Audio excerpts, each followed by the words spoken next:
तो next question है आपका page number 13, question number 1। Why does the color of copper sulfate solution changes when an iron nail is dipped in it? आपको याद होगा हमने activity की एक टेस्ट ट्यूब में कितनी आयरन नेल्स थी 2। क्या बात। तो तीसरी को कहाँ रखा था, जेब में, या उसको भी टेस्ट ट्यूब में रखा, उसको अलग से रखा था। कॉपर सल्फेट सॉल्यूशन का कलर कैसा होता है, ब्लू। तो आयरन ने उसको डिस्प्लेस कर दिया था, तो कौन सी रिएक्शन हुई है, डिस्प्लेसमेंट रिएक्शन। ये भी समझ में आ रही है, ठीक है। अब इसका जो आंसर है वो आपको किस तरह से देना है वो आप When an iron nail dipped in a copper sulfate solution, जब आप एक आयरन नेल को कॉपर सल्फेट सॉल्यूशन में डिप करते हो, आप एक्टिविटी कर चुके हो तो उसे रिलेट करके देखो, ठीक है। अपनी ब्रेन को प्रोसेस करो। Iron which is more reactive than copper, iron जो होता है कॉपर से ज्यादा रिएक्टिव होता है, मान दो ना चीज को, ठीक है। Displaces copper from copper sulphate solution, क्या करेगा, कॉपर को कॉपर सल्फेट सॉल्यूशन से क्या कर देगा, डिस्प्लेस। क्यों करेगा ऐसा, क्योंकि आयरन जो होता है कॉपर से ज्यादा रिएक्टिव होता है, तो इस सल्फेट को वो अपनी तरफ क्या कर देगा, यानी कॉपर से डिस्प्लेस कर देगा। तो क्या बन जाएगा, FeSO4। अब FeSO4 सल्फेट की वैलेंसी 2, आयरन की वैलेंसी 2, आयरन की 2 वैलेंसी ले रहे हो तो फेरस होगा, 3 होता तो क्या होता, फेरिक। ये क्लियर है। तो ये हो गया फेरस सल्फेट प्लस कॉपर, ये चीज समझ पा रहे हो, ठीक है। क्या बनेगा, ferrous sulphate plus copper. Ferrous sulphate का जो कलर है, यानी कि वो जो सॉल्यूशन है उसका कलर फेरस सल्फेट बनने की वजह से कैसा हो जाएगा, ग्रीन। ये 1-1 मार्क के छोटे छोटे पॉइंट सारे पूछे जाते हैं एग्जाम, समझ में आ रही है चीज, ठीक है।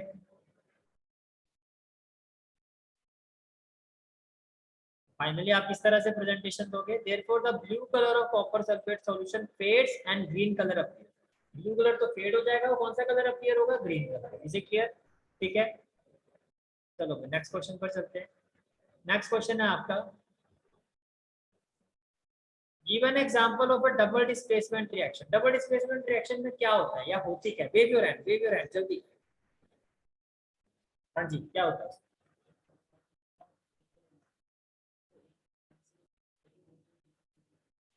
एक दूसरे से क्या ले रहे हैं उसको बोलते क्या है, तो कैसे बोलोगे साइंस में, एक्सचेंज ऑफ आयंस।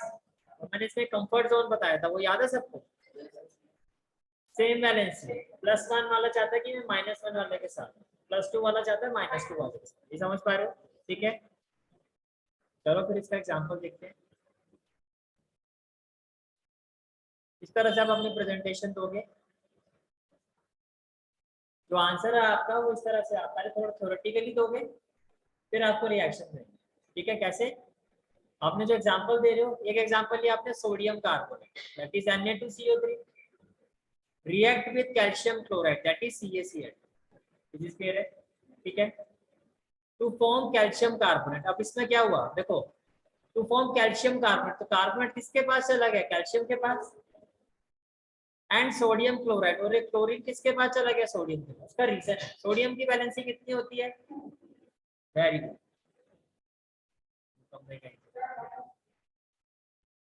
सोडियम की वैलेंसी कितनी होती है 1, कार्बोनेट की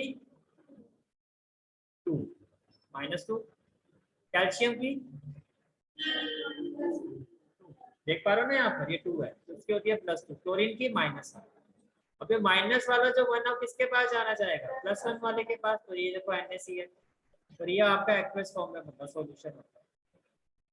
डबल डिस्प्लेसमेंट रिएक्शन में मैंने कहा ये एक्वस है और मैं कह रहा हूँ ये सॉलिड है, तो ये क्या है, प्रेसिपिटेट, वेरी गुड। इसको क्या कहते हैं, और किस तरह से इसको शो किया जाता है, upward arrow, downward arrow, downward arrow, ये नीचे जाके इकट्ठा हो जाता है, समझ पा रहे, यानी कि ये होता है इनसॉल्युबल, ये इसको भूलेगा ही।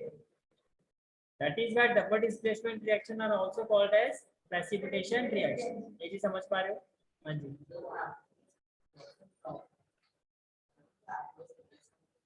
हाँ हाँ, ठीक है। फिर यहाँ तक देखो क्या लिखा हुआ है यहाँ पर इसके आगे, ये एग्जांपल देने के बाद, in this reaction sodium carbonate and calcium chloride exchange ions, ये एक्सचेंज कर रहे हैं आयंस को, ठीक है, to form 2 new compound, hence it is called as double displacement. ये एक्सचेंज ऑफ आयंस है तो ये डबल डिस्प्लेसमेंट। क्लियर है यहाँ पर सारी चीजें, ठीक है।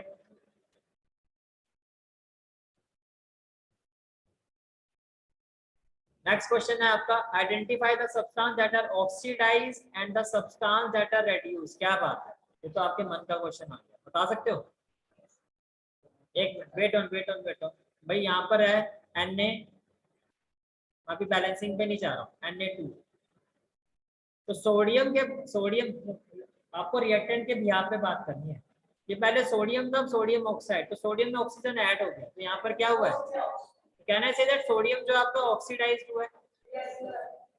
ये समझ पा रहे हो? ठीक है। ऐसे अगर मैं यहाँ पर बात करूँ, ये कॉपर ऑक्साइड था, अब यहाँ पर क्या हो गया, कॉपर, तो ये क्या हुआ है, रेड्यूस। और यहाँ ये हाइड्रोजन था, इसमें ऑक्सीजन ऐड हो गया, तो ये क्या हुआ, ऑक्सीडाइज। यही होता है ऑक्सीडेशन का मतलब, ऑक्सीजन का ऐड होना, और रिडक्शन का मतलब ऑक्सीजन का लॉस होना या रिमूव होना। ये समझ पा रहे हो? ठीक है। अब आंसर किस तरह से दोगे, प्रेजेंटेशन कैसे होगी आपकी? एग्जैक्टली आपको इसी तरह से आंसर देना कि भैया फर्स्ट वाले पार्ट में सोडियम हमारा ऑक्सीडाइज हो रहा है, क्यों हो रहा है ये भी बताना, क्योंकि ये गेन कर रहा है ऑक्सीजन, और आपने कहा कि जो ऑक्सीजन है वो रिड्यूस हो रहा है, इसका मतलब समझ में आया कि भैया यहाँ पर ये जो ऑक्सीजन थी रिएक्टेंट वाली साइड में कितनी ऑक्सीजन थी, 2।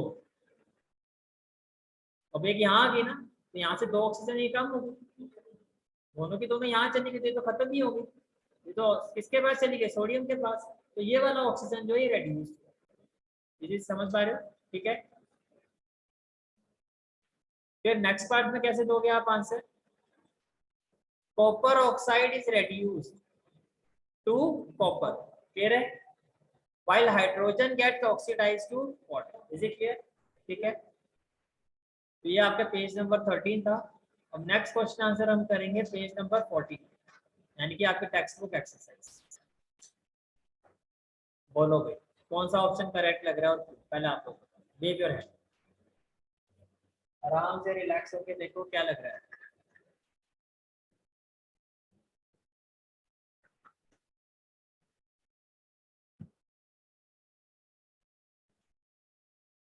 Take your time, take your time.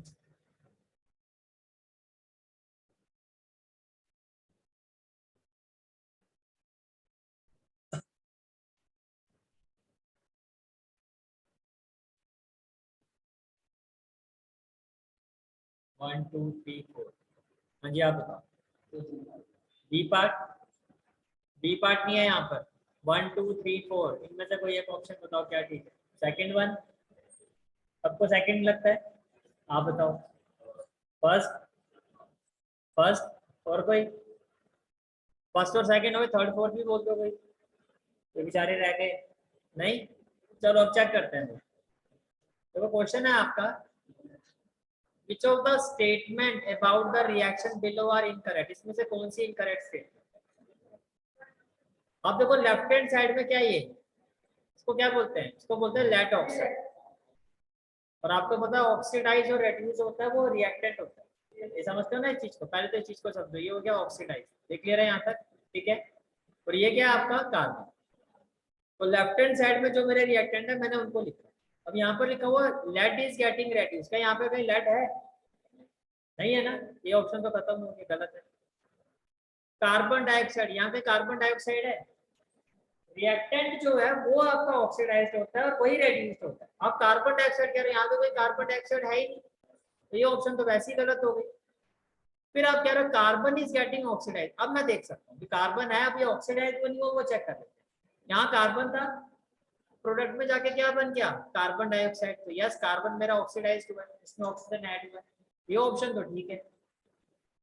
Late oxide, ये भी ठीक बात कर रहे हैं कि भाई जो रिएक्टेंट वाली साइड में जो है वो लेट ऑक्साइड है, अब इसकी ऑक्सीजन कार्बन के पास चली गई तो ये रेड्यूस्ड हुआ है, तो वो कह रहा है lead oxide is getting reduced, तो सी और डी सही ऑप्शन, सी और डी, यहाँ पे कहीं है सी और डी, तो क्या बताना था, इनकरेक्ट। इतना सही करते करते करते दिमाग ही सही की तरफ ही जाएगा। यहाँ पे पूछा भी गया भैया ढंग से क्वेश्चन पढ़ना करना, ठीक है, इस चीज का ध्यान रखना। उसने पूछा इनकरेक्ट, तो कौन सा ऑप्शन इनकरेक्ट है, ए और बी, तो फर्स्ट वाला आंसर, फर्स्ट वाला कौन कौन सा, ठीक है, ठीक है। 10,000 जीत गए तुम लोग, आगे चलते हैं, जो बच्चे हारे 10,000 पकड़ा दें। हाँ जी, फर्स्ट पार्ट रेड्यूस और ऑक्सीडाइज को बाद में देखते हैं। रेड्यूस और ऑक्सीडाइज देखा जाता है रिएक्टेंट के बेसिस पर। यहाँ पर लेड नहीं है, लेड ऑक्साइड है, तो जो रेड्यूस्ड होगा या ऑक्सीडाइज होगा वो लेड ऑक्साइड है, लेड नहीं होगा। लेड तो आपका यहाँ पर है, ऑक्सीडाइज और रेड्यूस जो होता है वो आपका रिएक्टेंट होता है। ये समझ में आ रहा है? ठीक है, तो वही तो ऑप्शन ही गलत है, बात ही खत्म हो। जैसे कि मान लो यहाँ पर राहुल है और यहाँ पर सुरेश है, तो जो बात होती है वो राहुल के बिहाफ में होनी चाहिए, आप बात करो सुरेश के बिहाफ में, वो गलत है। जो बात होगी जो इस तरफ लोग हैं उनको बिहाफ में बात होगी। तो अगर आप राहुल को लेके बात कर रहे हो तब तो ठीक है, अगर आप सुरेश को लेके बात करो वो तो यहाँ पर है ही नहीं, तो गलत बात है। बात होती है ऑक्सीडाइज और रेड्यूस की, जब भी बात होती है वो रिएक्टेंट में लेके क्लियर है यहाँ तक? ठीक है, पार्ट 2 बताओ भाई कौन सी रिएक्शन है? दूसरी ऑप्शन है। अच्छा थोड़ा रुको, मैं इसको मिनिमाइज कर दूंगा। बोलो भाई, बिहेवियर एंड क्वेश्चन इज, ये आपको रिएक्शन गिवन है, that of reaction is an example of aluminium है, कहना चाहिए दैट एल्यूमिनियम ने ऑक्सीजन को अपनी तरफ ले लिया, क्या कहते हैं इसको? Displacement reaction. और ये क्यों हुआ ऐसा कि एल्यूमिनियम जो है इससे ज्यादा रिएक्टिव है, तो आंसर क्या होगा? Option D. ये समझ पा रहे हो? क्लियर है? ठीक है, डबल डिस्प्लेसमेंट क्यों होगा? एल्यूमिनियम के पास तो कुछ है ही नहीं, तो वहां पर गया, तो दोनों साइड से आयंस एक्सचेंज होंगे तब डबल डिस्प्लेसमेंट। क्लियर है यहाँ तक? यहाँ तो सिर्फ एल्यूमिनियम ने इसको डिस्प्लेस किया, आयरन के पास तो कुछ नहीं गया ना, वो खाली रहे। ठीक है, उसमें एक्सचेंज ऑफ आयंस होता है। चलो भाई नेक्स्ट क्वेश्चन पर चलते हैं, क्वेश्चन नंबर 3।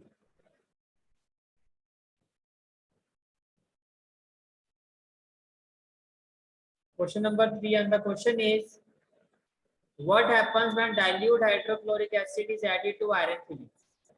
यानी कि बेसिकली आपको कहा जा रहा है आयरन में अगर हम हाइड्रोक्लोरिक एसिड को ऐड करेंगे तो क्या होगा, ये आपसे पूछा जाए।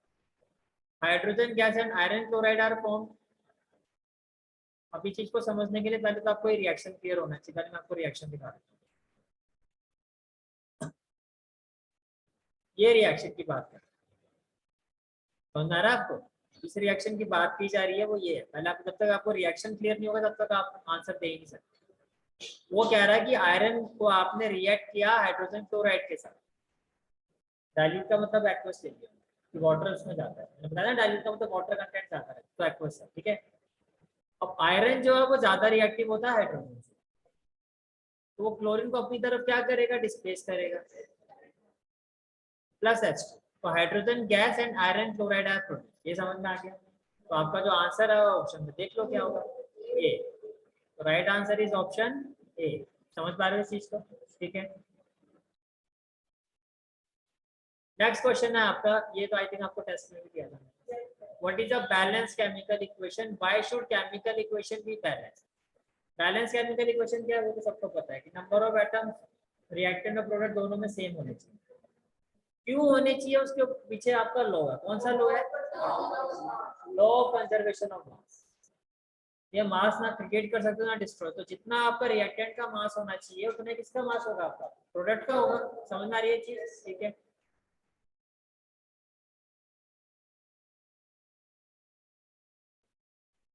जो आंसर है आप किस तरह से दोगे?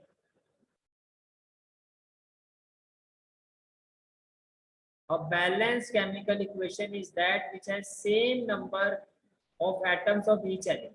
यही होता है। ठीक है, on both side of the arrow, ये एरो है, एरो के इधर जितने एटम है उधर उतने इधर है। अगर नहीं है तो आप बैलेंस करोगे। बैलेंसिंग कैसे किया समझ में आ गया? ठीक है, the chemical equation are balance to satisfy the law of conservation of mass. ठीक है, बस टू द पॉइंट आंसर देना, कहानियां नहीं करनी। साइंस है, हिस्ट्री नहीं चल रही। पानीपत की लड़ाई हुई थी, में घोड़े लेके आए थे, इतने हाथी भी पीछे से आ रहे थे, पीछे से इतने सिपाही भी आ रहे थे। ठीक है भैया, 8 नंबर का क्वेश्चन है, कैसे बना? भाले लेके आ रहे थे, तलवार लेके आ रहे थे। समझ रहे हो इस चीज को? ये सब नहीं करना होता है। ठीक है, क्वेश्चन नंबर 5 हो गया था, आई थिंक 6 हो गया था, 7 नहीं हुआ था, 7 भी हो गया था, 8 8 नहीं हुआ था, 8 नहीं हुआ था। चेक कर लेता हूँ नेक्स्ट क्वेश्चन मैंने कौन सा किया। नहीं 7 भी नहीं हुआ था।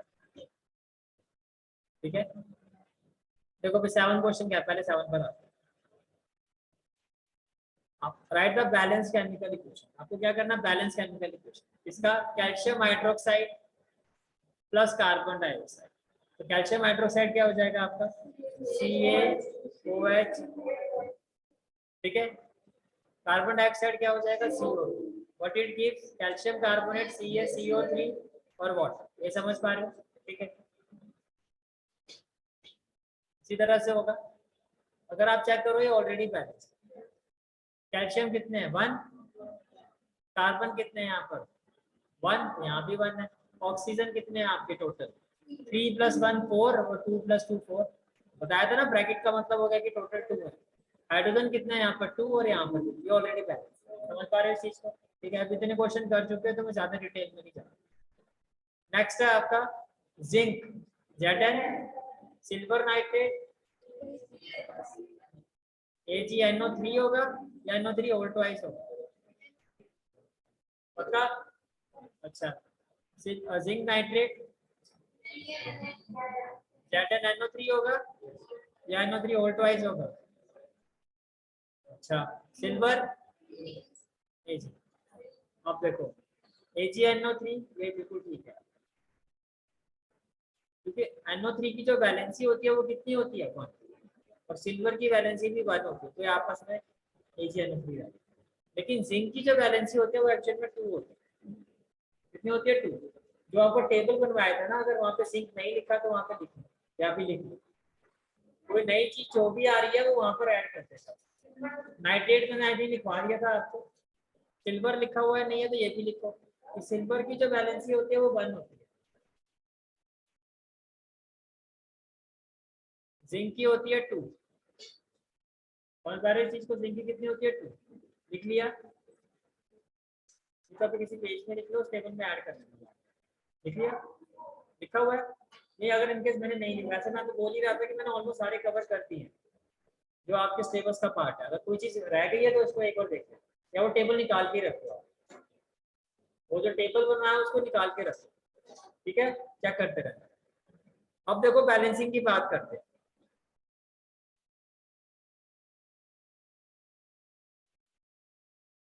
अब सिंपल सी बात ये देखो, यहाँ पे जिंक कितना है 1, यहाँ भी 1 है, ये तो बैलेंस दिखाई दे रहा है। और मैंने कहा था ये पूरा कंपाउंड होता है उसको पूरा ही देखना है आपको। तो यहाँ पे नाइट्रेट कितना है 2, तो यहाँ भी नाइट्रेट 2 होना चाहिए। अब यहाँ तो नहीं लगा सकते ना, कहाँ लगाना, आगे लगाओगे, क्लियर हो गया। अब सिल्वर कितना हो गए, यहाँ पे 2, ये समझ पा रहे हो इस चीज को, ठीक है। चलो नेक्स्ट वन है आपका aluminium plus copper chloride, aluminium plus copper chloride. तो देखो एल्यूमिनियम तो होता है आपका A है, कॉपर क्लोराइड होता है CuCl। कॉपर की वैलेंसी 2 होती है और क्लोरीन की होती है -1 या 1, ऐसे समझो, ठीक है। इसके बाद क्या कहा जा रहा है आपको, it gives aluminium chloride. Aluminium की वैलेंसी कितनी होती है 3 और क्लोरीन की 1, कहना चाहिए AlCl3 प्लस कॉपर। ये समझ पा रहे हो, ठीक है। अब बात करते हैं बैलेंसिंग की।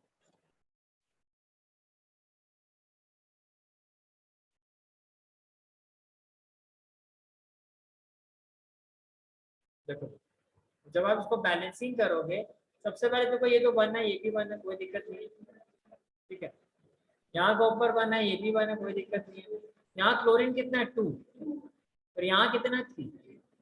अब यहाँ पर 2 है, यहाँ पर 3 है, 2 को 3 तो मैं बना नहीं सकता, 3 को मैं 2 नहीं बना सकता, तो इन दोनों का HCF क्या होता है 6। तो मुझे दोनों साइड 6 बनाना है, समझ रहे हो, ठीक है। तो इसको मैं किससे मल्टीप्लाई करूंगा 3 से, तो यहाँ आ जाएगा 3, और यहाँ किससे मल्टीप्लाई करूंगा 2 से, यहाँ कितना है।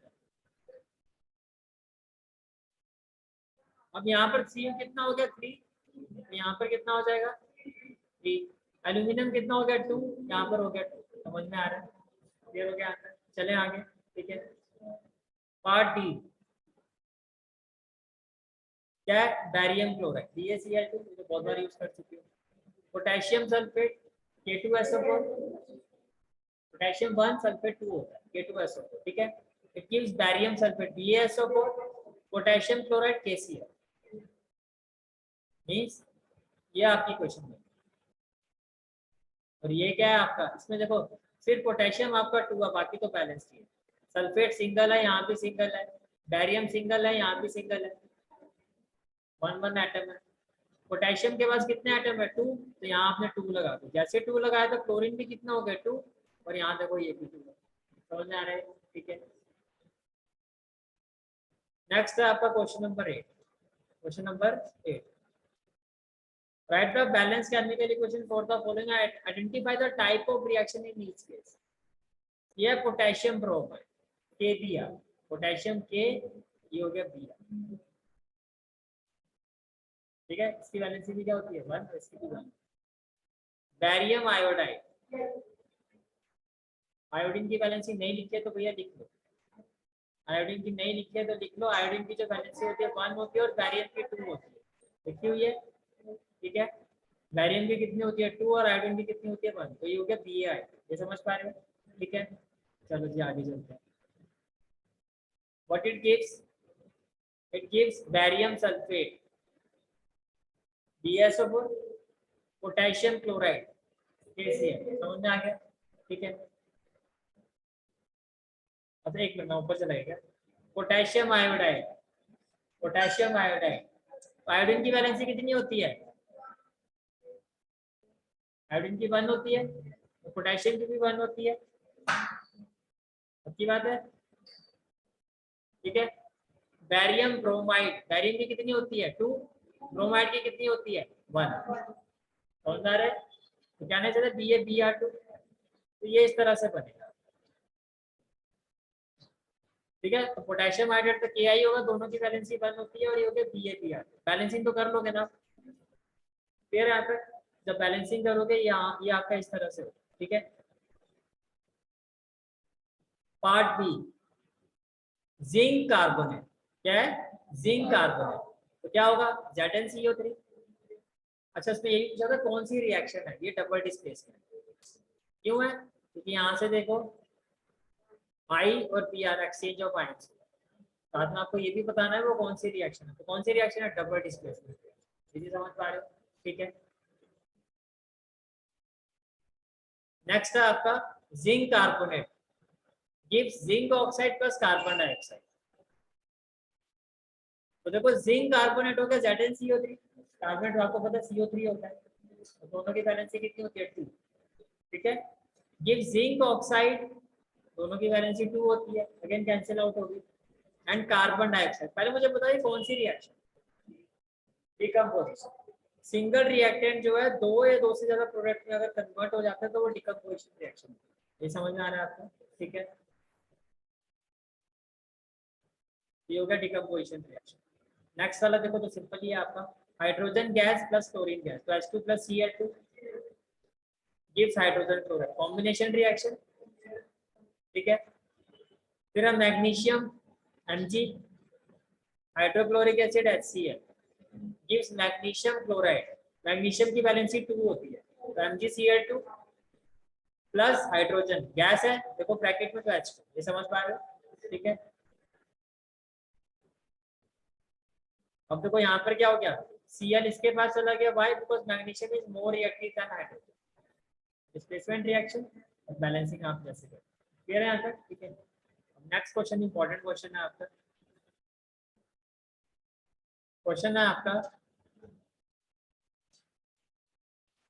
What does one mean by exothermic and endothermic reaction.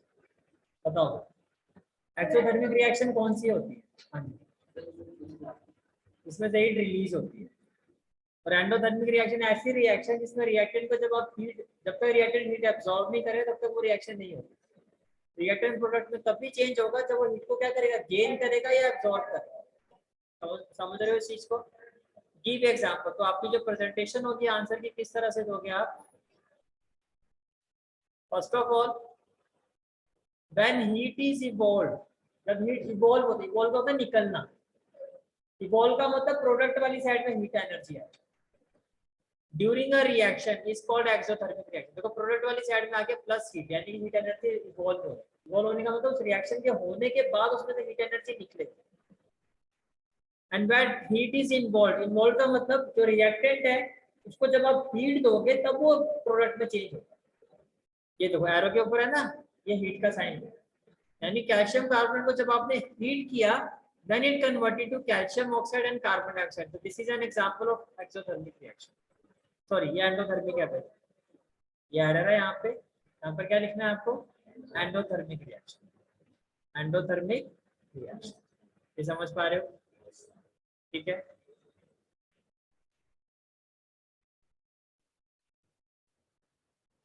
Next question is question number 10। Actually ये इंपॉर्टेंट है compare to the question number 9। ठीक है। Why is respiration considered an exothermic reaction? पहले भी बोर्ड एग्जाम में बहुत बार आता है भाई। अगर आप एक्सोथर्मिक कह रहे हो तो इसका मतलब ये है ना कि ड्यूरिंग रेस्पिरेशन उसमें से हीट एनर्जी इवॉल्व हो रही होगी, निकल रही होगी। ये समझ रहे हो इस चीज को? अब ये कैसे होता है और कैसे आप इसको एक्सप्लेन करोगे, ये आप ध्यान से देखो। हमें जो एनर्जी मिलती है उसकी बात कर, ठीक है। जैसे जो हम खाना लेते हैं, मैंने क्या कहा था, ग्लूकोज में कन्वर्ट हो जाता है। फिर जो हमारी बॉडी में ऑक्सीजन होती है वो इससे रिएक्ट करती है, और ये कार्बन डाइऑक्साइड, वाटर और एनर्जी में ये जो एनर्जी है यही आपका क्या एक्सोथर्मिक रिएक्शन बनाता है रेस्पिरेशन, क्योंकि एनर्जी यहाँ से इवॉल्व हो रही है। समझ रहे हो? इस एनर्जी की बात कर, यानी कि आग लग जाती है। when we breathe oxygen enters our lungs, oxygen हमारे लंग्स में क्या करती है, एंटर करती है।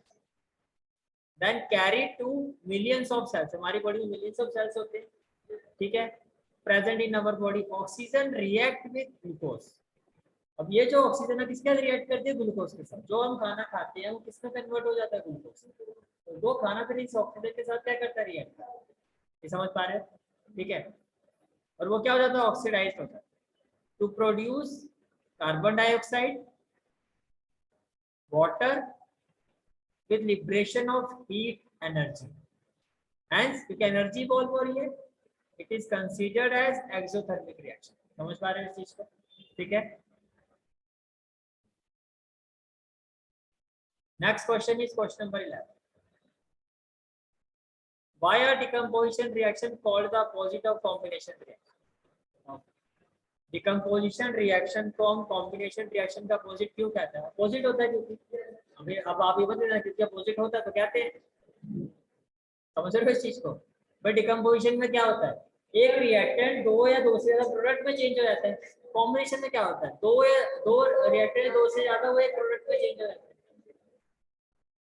ये होता है ना डिकम्पोजिशन में, ये होता है अपोजिट होना एक दूसरे का। अब इस आंसर को किस तरह से दोगे,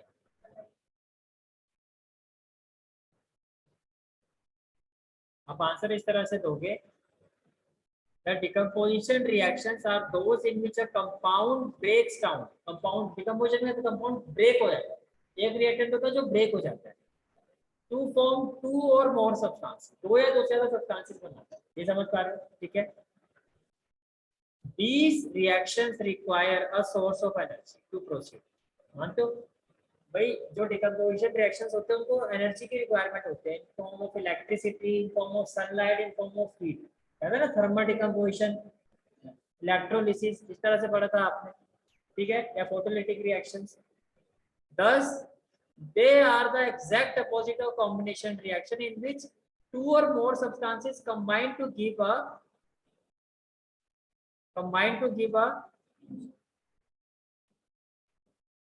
new substance with the release of energy. और वहां पर आप एनर्जी को गेन करो, यहाँ पर एनर्जी रिलीज हो। डिकम्पोजिशन में क्या होता है, ए बी है, इसको एनर्जी दी, ये ए प्लस बी में कन्वर्ट हो, ये तो है एंडोथर्मिक रिएक्शन। कॉम्बिनेशन में क्या हुआ, ए प्लस बी ने रिएक्ट किया, ए बी प्लस एनर्जी, यहाँ पे ये क्या एक्सोथर्मिक रिएक्शन, अपोजिट है ना एक दूसरे का। समझ में आ रहा है? ठीक है। नेक्स्ट क्वेश्चन है आपका, why are decomposition reaction called the opposite of combination? अच्छा हो गया क्या, ज्यादा ठीक है। चैप्टर कंप्लीट या बचा है? अच्छा है, ओ हो तो बहुत जल्दी कंप्लीट कर रहा है। ठीक है। नेक्स्ट क्वेश्चन क्या है आपका, write one equation each for decomposition reaction where energy supplied in the form of heat, light और इलेक्ट्रिसिटी। Again very important. फिर डिकम्पोजिशन रिएक्शन आपकी तीन तरह की होती है। एक वो रिएक्शन होते हैं जिसमें आप हीट, जो रिएक्टेंट होता है वो हीट को गेन करता है। एक वो रिएक्शन होता है जिसमें जो रिएक्टेंट होता है वो लाइट को गेन करता है। एक वो रिएक्शन होता है जिसमें जो रिएक्टेंट होता है वो इलेक्ट्रिसिटी को गेन करता है। समझ पा रहे हो इस चीज को? ठीक है, तो देखो किस तरह से आप आंसर दोगे।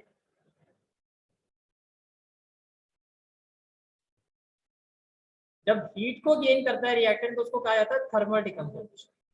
लाइक FeSO4, इसने हीट को एब्सॉर्ब किया, converted to ferric oxide. Ferric आ गया, क्यों? क्योंकि यहाँ पे जो आयरन है उसकी वैलेंसी कितनी है? 3। क्लियर है?